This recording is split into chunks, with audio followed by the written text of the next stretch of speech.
It is? No, just started. Okay.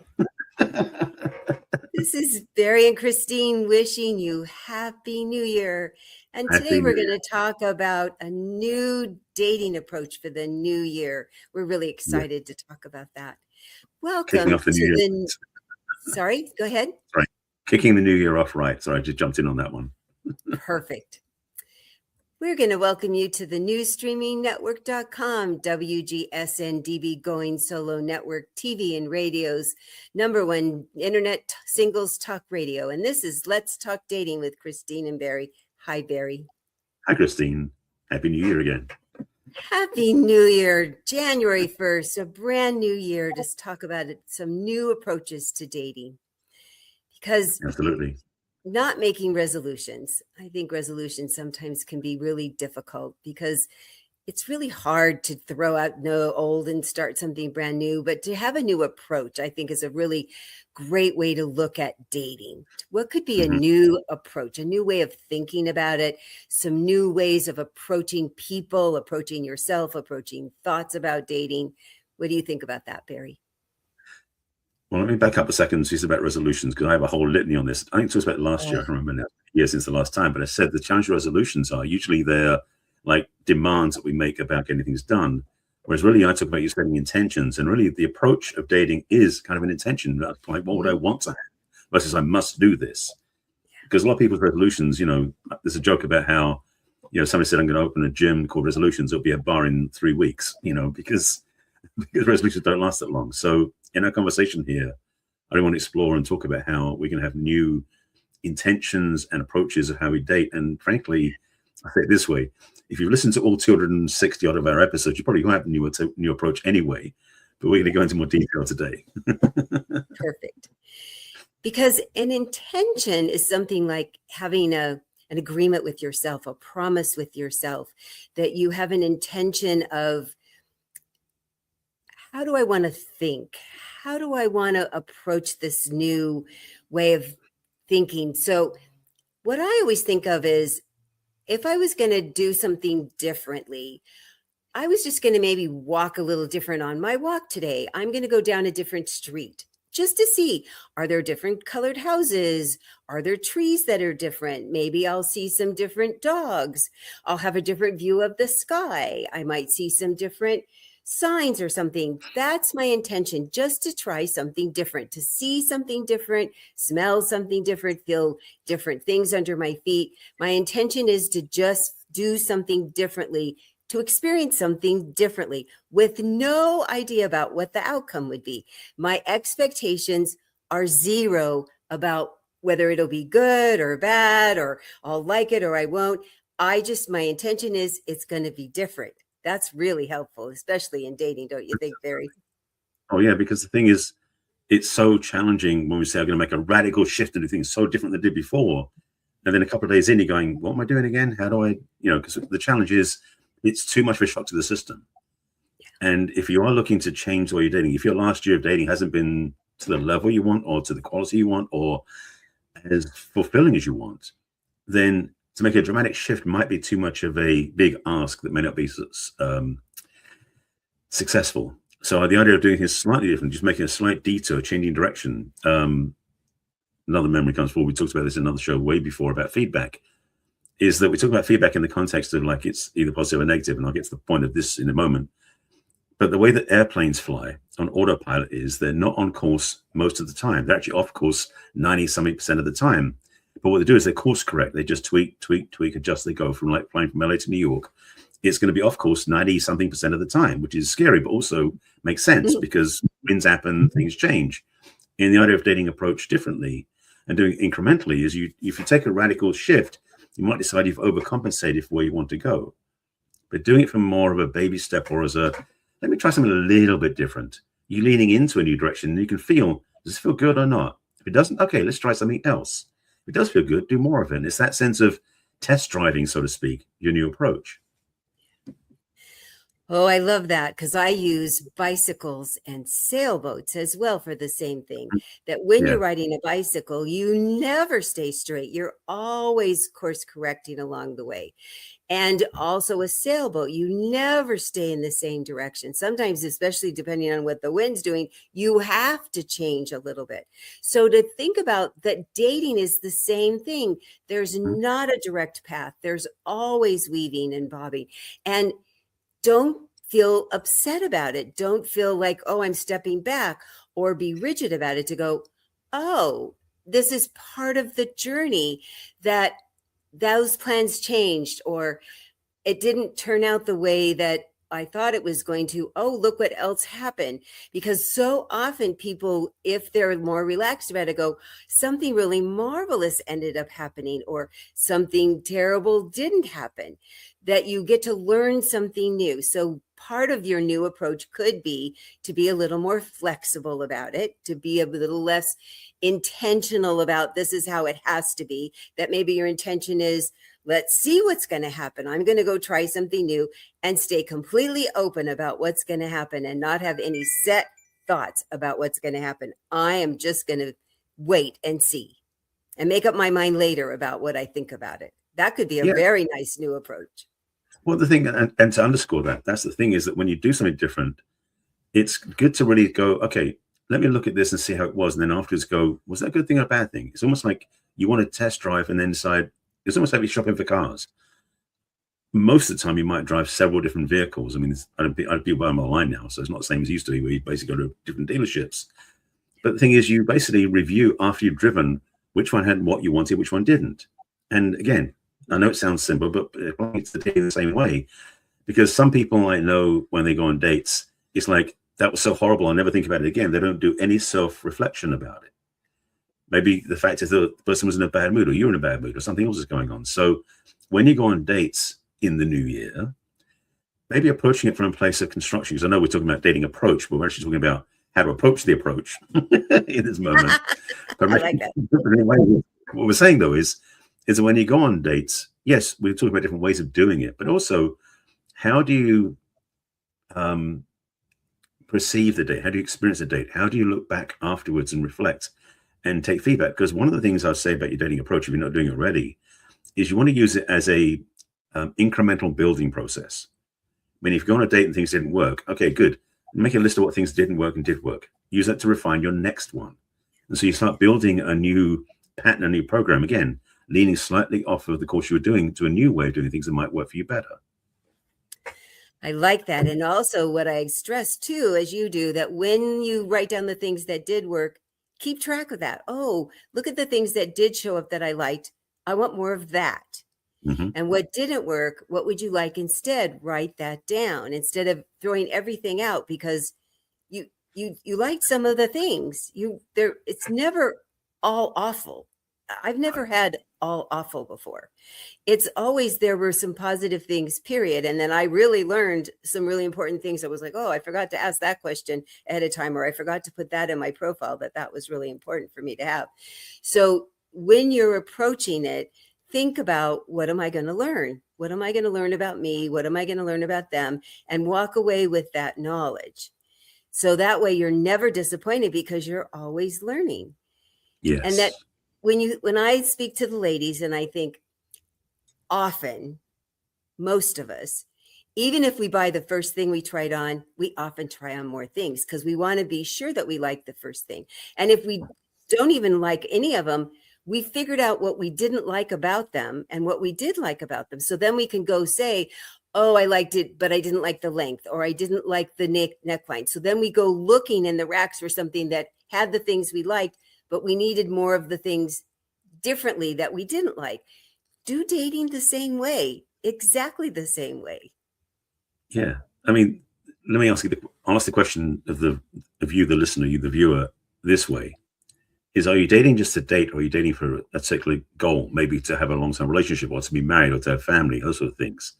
If it's more the latter, that choice, then wouldn't you want to make sure that you verify the one you're with is the one you want to be with by comparing with other ones you go on? So to like shopping for clothes or for cars or whatever you're looking for, you want to really check into, okay, what does it really appeal? Because the thing I noticed, and this for men especially, we are generally visually oriented. So we notice women by how they look.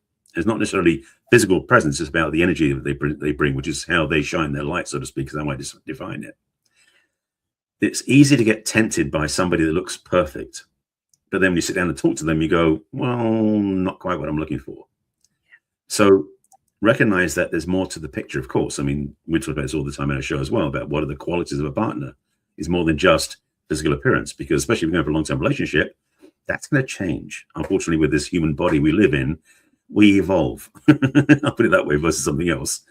And so the idea being is that when you meet somebody, look for more than just the physical appearance, because the physical appearance really, if you're looking at them like a picture, it's like two-dimensional, but they're a multi-dimensional person. And so to really start to notice what resonates for you in your own experience when you go on different dates.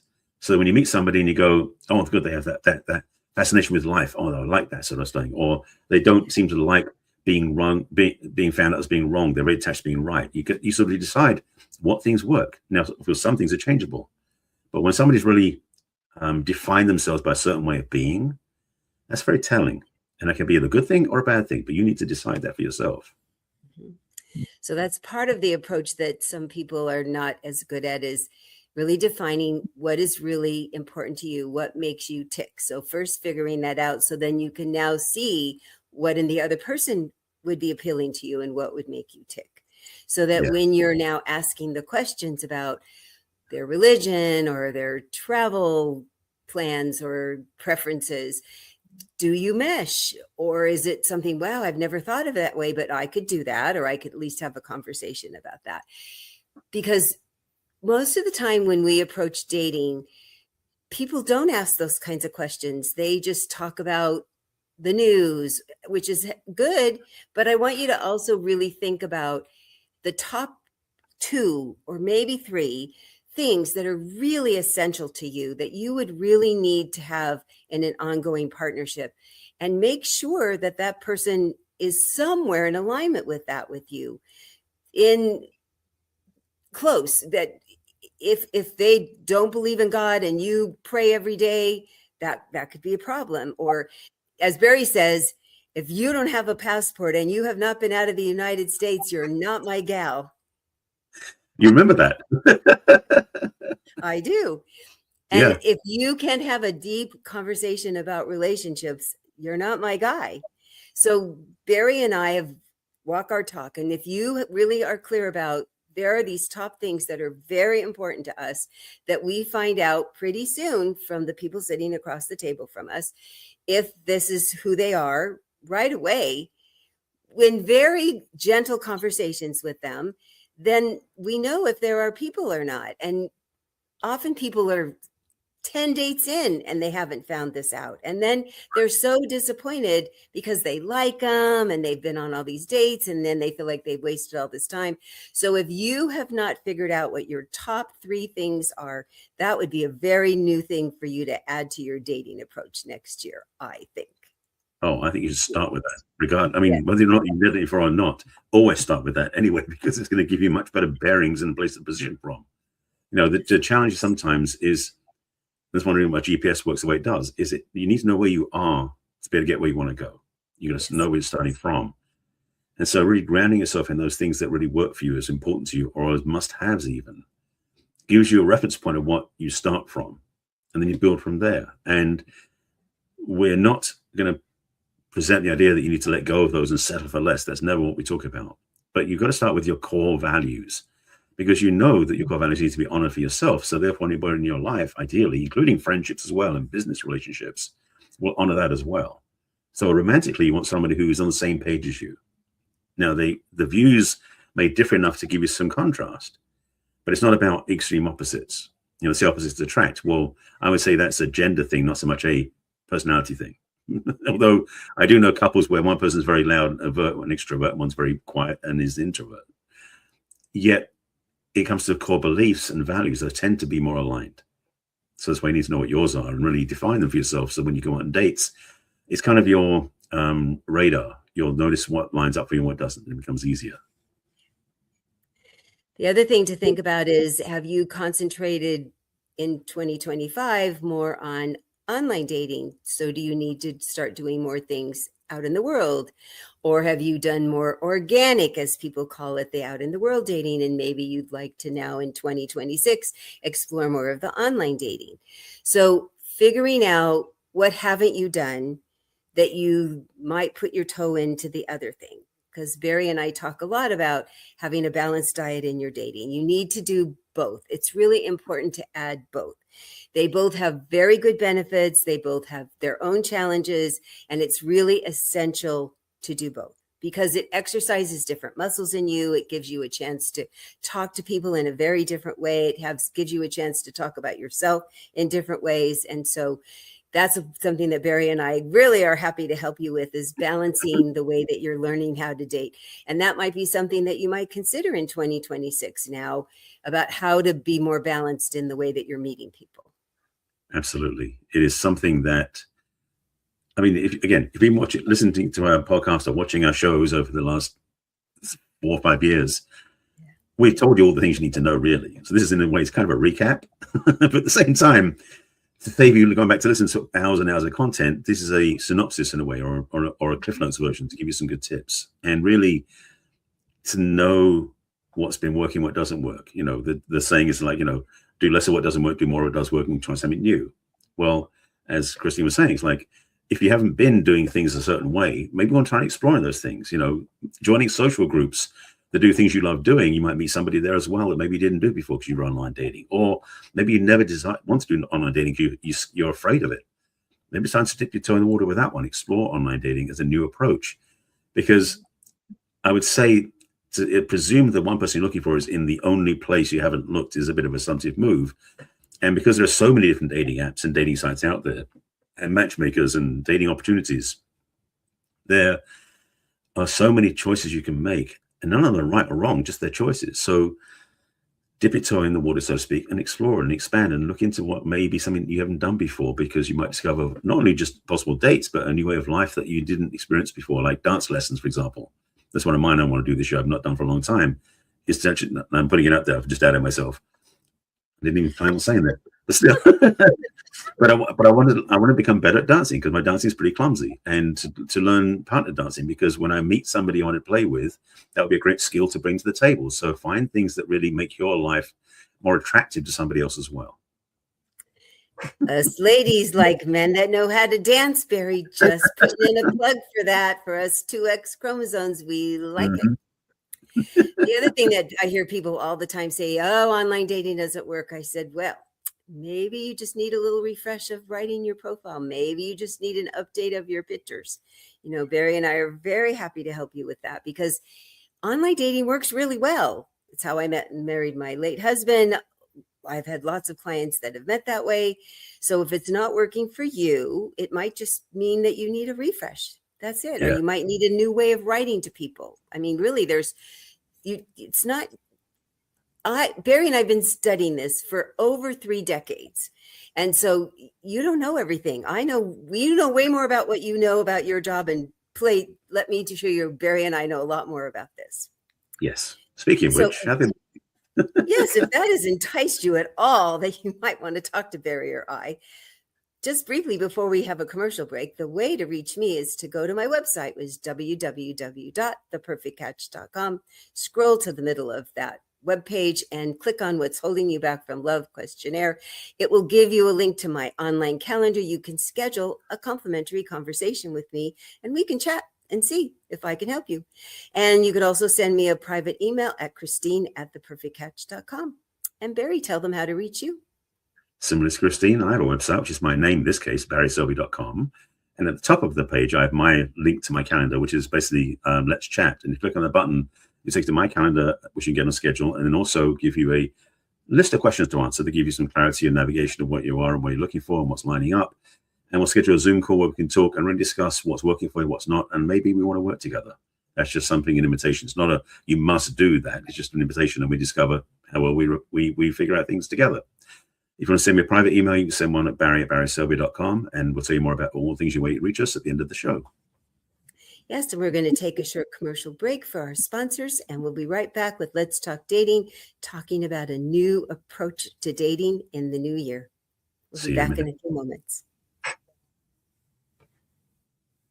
The National Widowers Organization is a men's grief network. Our website serves as a virtual toolbox of free resources for men coping with the death of a loved one, whether a spouse, parent, a child, or lifelong friend. Our goal is to bring men together and arm them with as much information as possible to get through a devastating time in their lives. The NWO has a team of bereavement specialists and fellow widowers to help support you. You are not alone. For more info, go to nationalwidowers.org.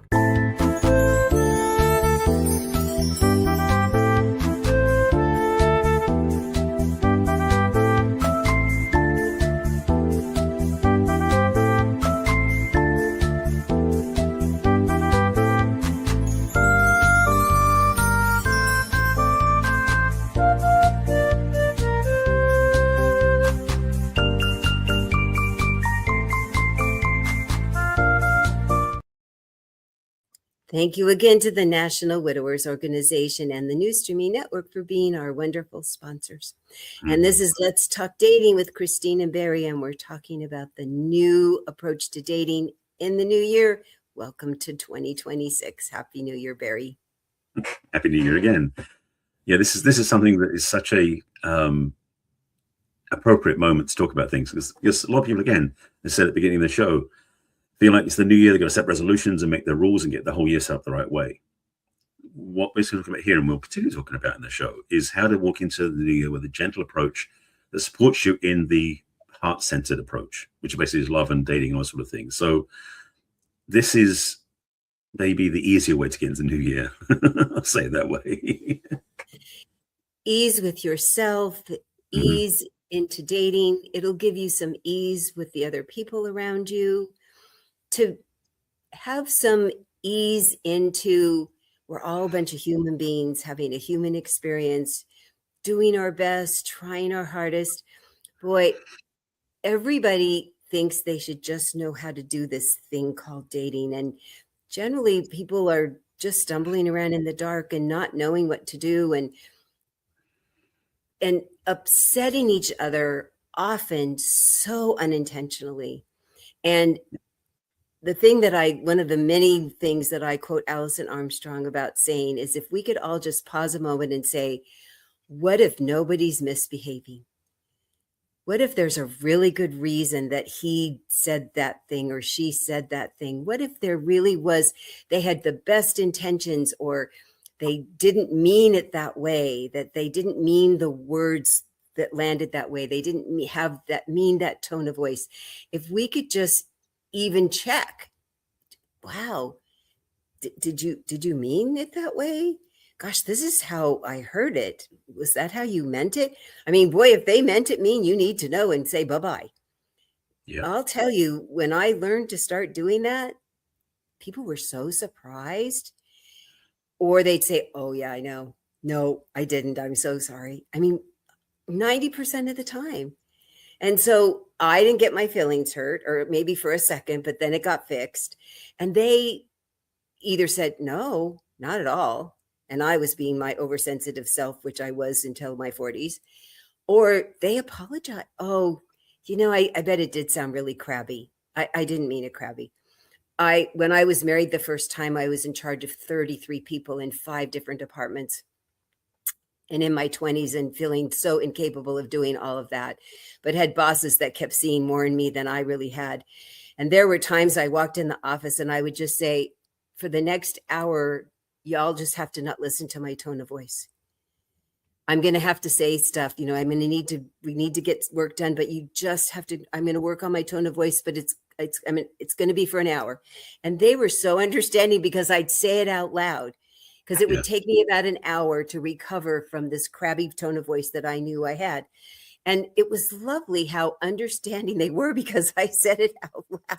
Because I normally am this compassionate and warm, nice, but I knew I had a bad morning with my ex-husband, and we were both had a hard time with each other, so young and so in different places as each other.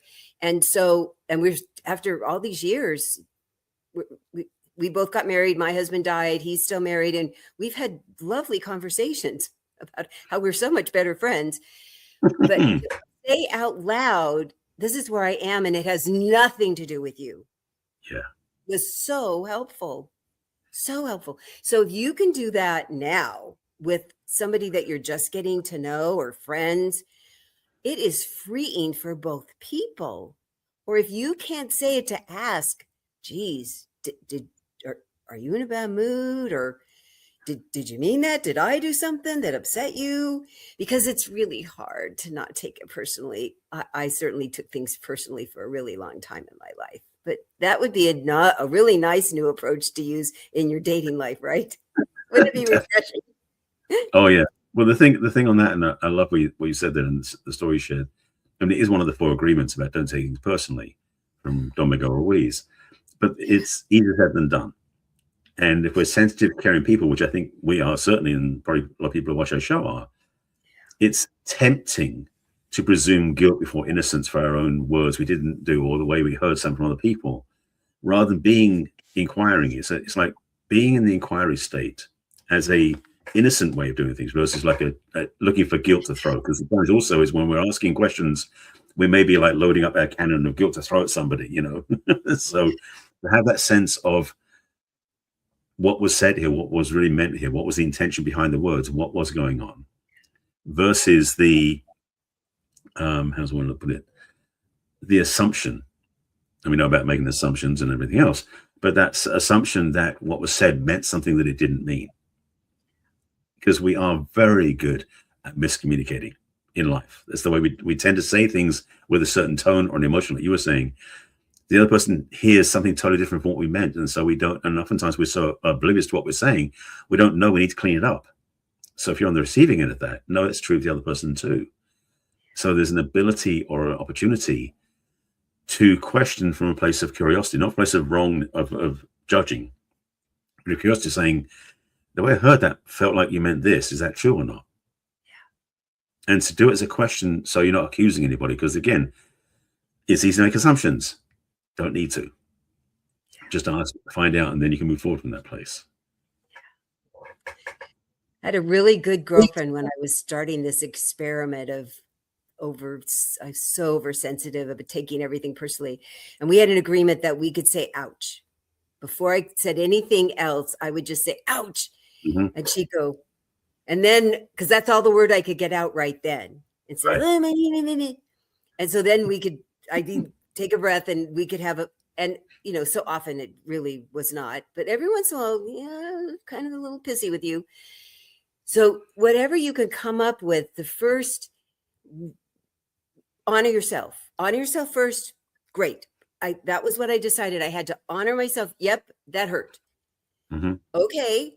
So, but how do I not hurt the other person back right away? That was the kicker.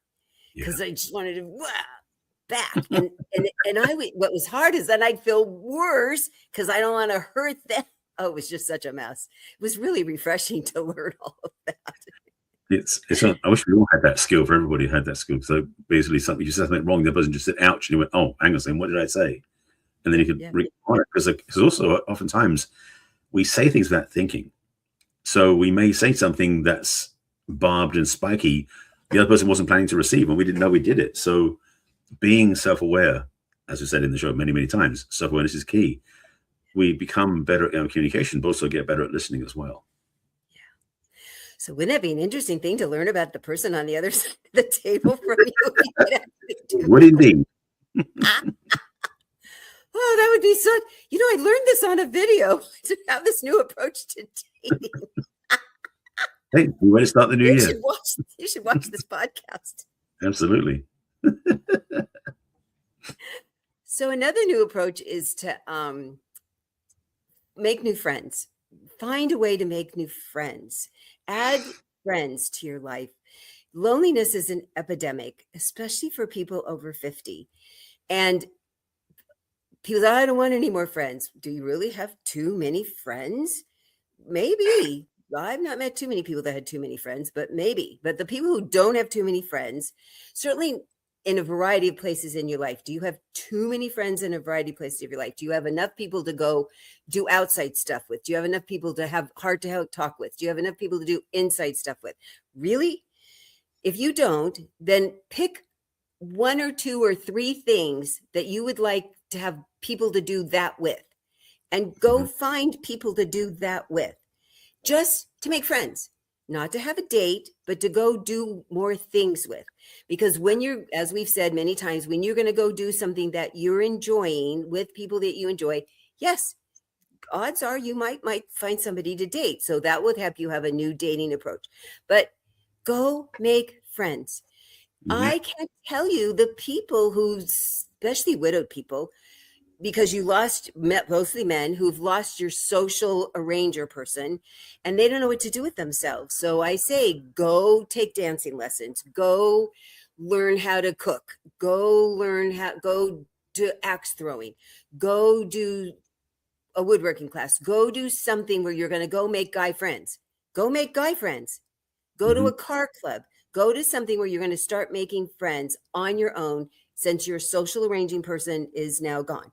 And it's amazing how they love having something on their calendar that gets them out to go do something. And then go to a sports bar if you're a sports person, because I'm telling ladies, go to the sports bars because the guys are there, and you will find ladies that often can talk about the sports, or if they can't, they want you to tell them about the sports. Who's your favorite team? And tell me how this works. And if you're not the most diehard person, talk to the lady next to you and tell her about the sport. So if you don't have friends to do a variety of things with, please go pick a couple things you'd like to do that you already like or want to learn, and go do that, please. Yeah. The one I would say, which you didn't mention, which I think is a vital one nowadays, is pickleball. Pickleball has become one of the most social connection clubs experiences out there now. And as much as my friends who are pro racket sport players who hate pickleball because it's such a easy thing to get into, I guess it doesn't really challenge them as much. But those who play pickleball become clubs and friends and teams. So if you feel a bit lonely and you don't require a great deal of physical dexterity, it's more about being willing to try it, you might discover a whole new arena of people you never met before. Both people of the same sex to be friends with, of the opposite sex to be friends with, maybe even dates out of it too. But the thing is, pickleball appeals to a very diverse range of ages as well. So you might find people you're a mentor, or people who might become your mentor. It's such a great place to play. So the other things too, find friends to go bowling with, go to movies and stuff. There's things you can do that get you out of the house. I'm saying this also from one of you that remembering my father when my mother passed away. It took his friends so much effort to get him out of the house to go and do things, because he basically shut down when he was at home. He didn't feel life was worth living. So if you went through a breakup this year, regardless of the age you are, you might feel there's nothing left for life to be about, and you feel a bit down and out and depressed.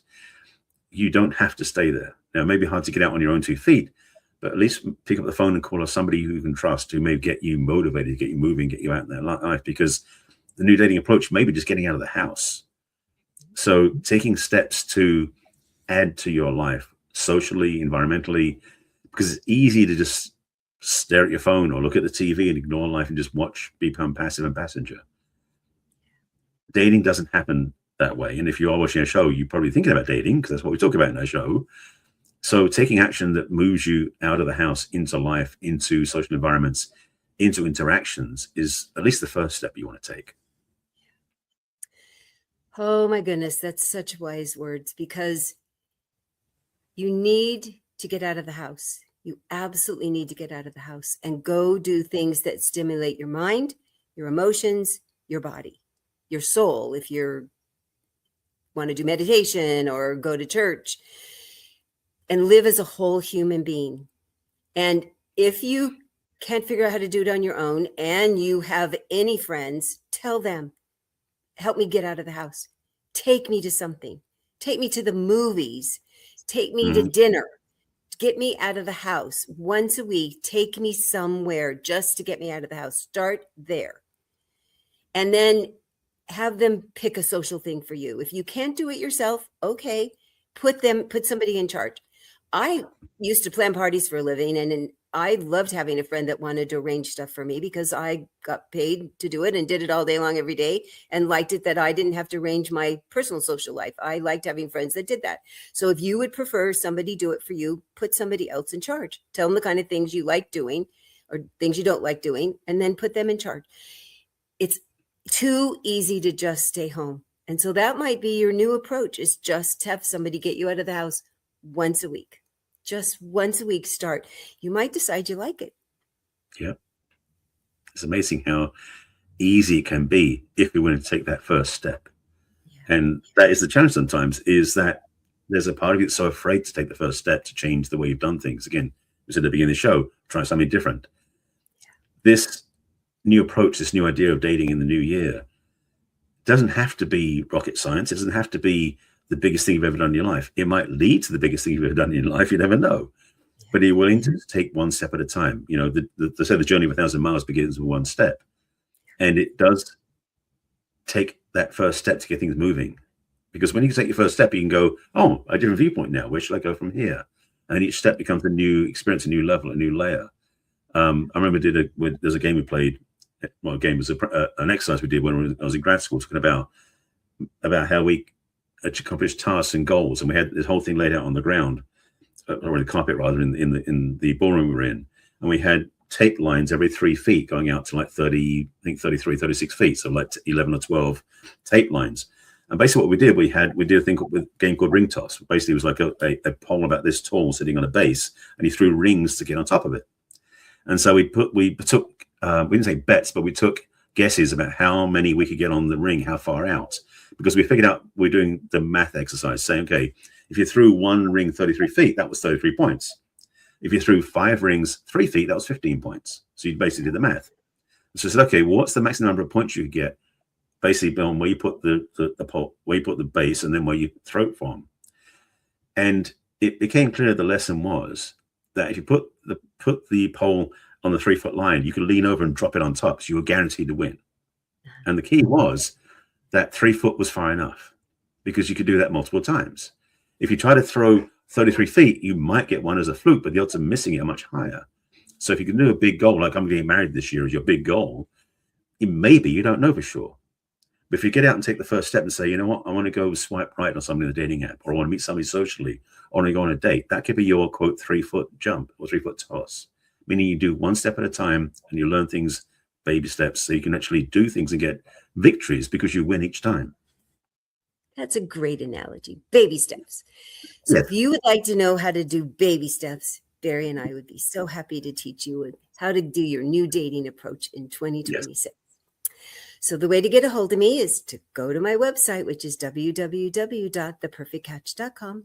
Scroll to the middle of the page and click on What's Holding You Back from Love, the questionnaire. Fill out 10 brief questions about where you are and where you'd like to be with your baby steps. And then it'll give you access to my online calendar, and you can make your complimentary conversation with me. I promise you will leave with information that's helpful, whether or not we choose to work together. Then you can also on that webpage go to the top and download my free book with dating advice. You can also join my mailing list, and every week in your mailbox, you'll get a repeat of this wonderful podcast that Barry and I do. You can also scroll to the bottom and click on all my social media icons of Facebook and LinkedIn and Instagram and Pinterest and YouTube. And I don't remember the other one. But if you click on YouTube, you can see all the past podcasts that Barry and I have done, almost 270.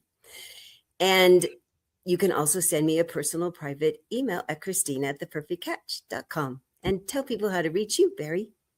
Again, as I said at the break, you can definitely find me through my website, which is barryselby.com. And besides the button at the top, which puts you on my calendar, at the bottom of the screen, you can drop into my email list directly if you just want to get on be a subscriber. We can just put in your name and email, and you'll get emails from me every week, which I should do, same as Christine, send out a replay of the show and all the other things I'm working on, some ideas, inspiration, teachings as well along the way. And the middle of the screen is one of my, I created 2 assessment quizzes a while ago, and both of them are really powerful. The first one is a relationship readiness assessment. That's the one that's on the middle of the screen. You can tap on the button there, or you can go to barryselby.com/quiz and ask you some key questions about your readiness for a relationship. How prepared are you? What you're looking for? What's working for you? If you haven't done it before, it's a good time to start. Take the quiz there. You get an email from me with some guidance. Also, what availability you have for a relationship, how ready you are for a relationship. So it's worth doing that one. The second one, the second quiz I created, which is not a button you can click, but you go to the address directly, which is barryselby.com/self-quiz, is basically a self-relationship assessment. Basically, your relationship with yourself, the one in the mirror. And this is a much deeper quiz because, frankly, your relationship with self is the biggest thing of all. So definitely look at that one, and that will give you actually a downloadable PDF you can review. Gives you steps, keys, results, guidance, everything else as well. Either one of them gives you advice and recommendations to work with me as well. Also, my website, my book, you can go to my book page for that. And on there is my best-selling book. I've had it for quite a few years now. If you want to get a preview of the book, on that page at the top, there's an audio track, which is about 12, 13 minutes long, which is a review of my book by two very smart-sounding, public radio-sounding voices. They're actually AI-generated, but it's really accurate because they use my book for reference. So get a preview of my book, then go buy it from my page, and you can definitely get updated on how relationships work better for you. Social media-wise, you can find me on all the platforms under my name, Barry Selby. For most of the platforms, well, so if I'm on YouTube, where these shows get replayed, a bunch plus 1,500 videos are up there. So definitely follow me, Barry Selby, on YouTube. But you find me also on Facebook, on LinkedIn, on Pinterest, Blue Sky, and then I'm on Instagram and Threads as the real Barry Selby because my old account got changed. So I'd like to say all my platforms are the same, but those two got changed. So what can I say? Last thing also, I am still getting people who join my waiting list for my upcoming emotional sovereignty program starting early next year. So it's early this year. My year's messed up. This year, in about a week. So if you're interested in that, jump in quickly because I'm going to start launching that in about a week. And those who signed up are already ready to go. So you'll get an email about that. If you want to find out more, send me an email at barryselby.com. And I think that's everything. Very exciting. And if you'd like to watch us live, we're always here on Thursdays at 1 p.m. Pacific time and 4 p.m. Eastern time and all the times in between. And then you can watch us on YouTube and on Roku. But if you want to take us with you and listen to us, they can do that too, Barry, right? Yes, indeed. That show is now actually a podcast as well. So if you have a podcast platform you listen to, whether it's Apple Podcasts, Spotify, Amazon, wherever you listen to podcasts, our show is there. Look for Let's Talk Dating with Christine and Barry. And you can listen to all our shows. You can binge listen if you're excited about listening to our content. But just pick and choose. The titles are out there. So you can say, oh, I want to find out more about this piece or this piece. So our podcasts are there for you to listen to wherever you are, wherever you're going. Just tune up and become more impactful in your relationships. And frankly, this topic about that new dating approaches, maybe listen to our podcast could be a new dating approach. Just a thought. We'd love for you to subscribe and review and share it with your friends and family that are having challenges with their dating. And we look forward to seeing you for the rest of 2026 with more dating and relationship advice on Let's Talk Dating with Christine and Barry. We'll see you next week. Bye for now. Bye for now.